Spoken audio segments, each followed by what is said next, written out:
Тогда кенесары доложили, что враг захватил Созак и собирает дань с казахов. И помимо золота, серебра, казахи обязаны каждую ночь приводить ему молодую девушку-казашку.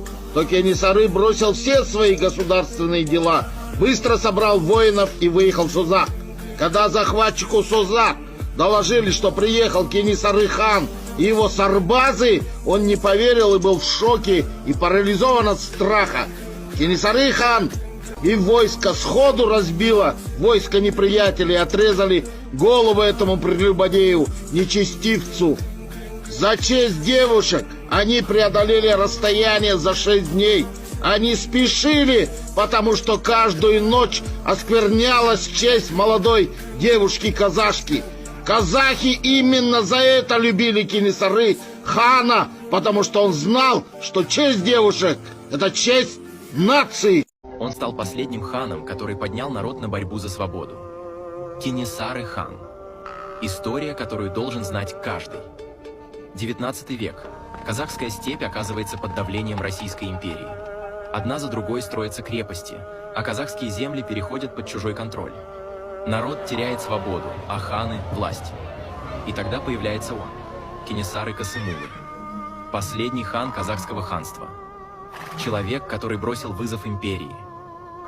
В 1837 году Кенесары поднял восстание. Его цель – восстановить независимость казахского ханства и защитить земли предков. Под его знамена встали тысячи казахов. За ним шли не только батыры, но и обычные люди, верившие в свободу. Империя была сильна, но Кенесары был хитр и неуловим. Восстание охватило огромные территории, от Акмолинской крепости до Сарысу и Балхаша.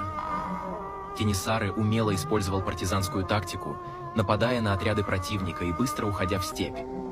Он отправлял письма российским чиновникам, требуя вернуть земли и прекратить строительство крепостей, но его голос остался неуслышан. Несмотря на военную мощь империи, отряды Кенесары одерживали важные победы. Каждая битва вдохновляла народ на борьбу за свободу и независимость. Он стал символом непокорности и надежды. Его сила заключалась не только в воинском таланте, но и в дипломатии. Кенесары сумел объединить разрозненные казахские роды, восстановил ханский совет и укрепил государственную структуру, которая была почти разрушена. Но силы были неравны. Враги окружили Кенесары и его воинов. Несмотря на трагический конец, Кенесары добился главного. Он напомнил казахскому народу о силе единства и независимости. Его борьба показала, что даже перед лицом Великой Империи можно стоять с достоинством. Кенесары оставил нам наследие.